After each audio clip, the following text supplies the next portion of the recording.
જામનગરમાં ભગવાન રામના નામે રાજનીતિ તેજ થઈ ગઈ છે। પ્રાણ પ્રતિષ્ઠા અંગે નણંદ અને ભાભી આમને સામને આવી ગયા છે। રિયાબા જાડેજા અને નૈનાબા જાડેજા આમને સામને આવી ગયા છે। ભગવાન રામના નામે રાજનીતિ ન કરવી જોઈએ। રિયાબાએ વાત કરી, સંસ્કાર તમારી પાસેથી શીખવાની જરૂર નથી। નૈનાબાએ પણ વળતો પ્રહાર કર્યો।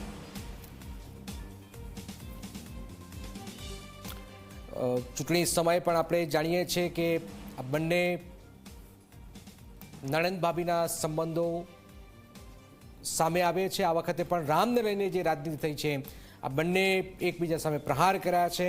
રિયાબાએ કહ્યું છે કે ભગવાન રામના નામે રાજનીતિ ન થવી જોઈએ, તો સામે નૈનાબાએ કહ્યું છે કે સંસ્કાર તમારી પાસેથી શીખવાની જરૂર નથી। પ્રહાર પણ નૈનાબાએ કર્યો છે।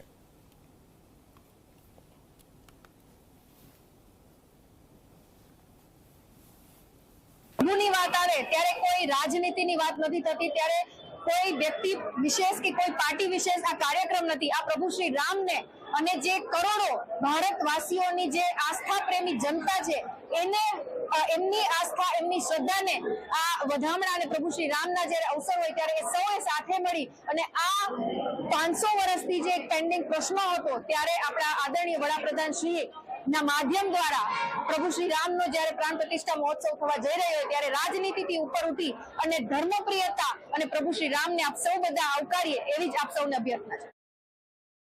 સંસ્કાર અમારે તમારી પાસેથી શીખવાની જરાય જરૂર નથી, કારણ કે તમે છોટી કાશીમાં રહ્યો છો પણ સંસ્કાર તમારામાં નથી। કારણ કે પ્રાણ પ્રતિષ્ઠા ક્યારે હોય? પ્રાણ પ્રતિષ્ઠા ત્યારે હોય કે જ્યારે મંદિર પૂરું બની જાય, ત્યારે શાસ્ત્રોક્ત વિધિ વિધાન સાથે ભગવાનની મૂર્તિમાં જે પ્રાણ પૂરવામાં આવે છે ને પ્રાણ પ્રતિષ્ઠા કહેવામાં આવે છે। સંસ્કાર અને ધર્મની વાતો તમારા મોઢેથી શોભે જ નહીં। અને તમને પ્રશ્ન સામે તમે કહો છો ને કે પ્રાણ પ્રતિષ્ઠામાં નથી જતા, તો શું સંસદ ભવન બની ગયા પહેલા જ તમે ચાલુ કરી દીધું હતું? એમને સભા ચાલુ કરી દીધી હતી કે આખું સંસદ ભવન વ્યવસ્થિત બની ગયા પછી એમાં ચાલુ કર્યું હતું? એટલે તમારે ખાસ નોલેજ અપગ્રેડ કરવાની જરૂર છે કે ક્યારે પ્રાણ પ્રતિષ્ઠા કરાય અને ક્યારે ન કરાય।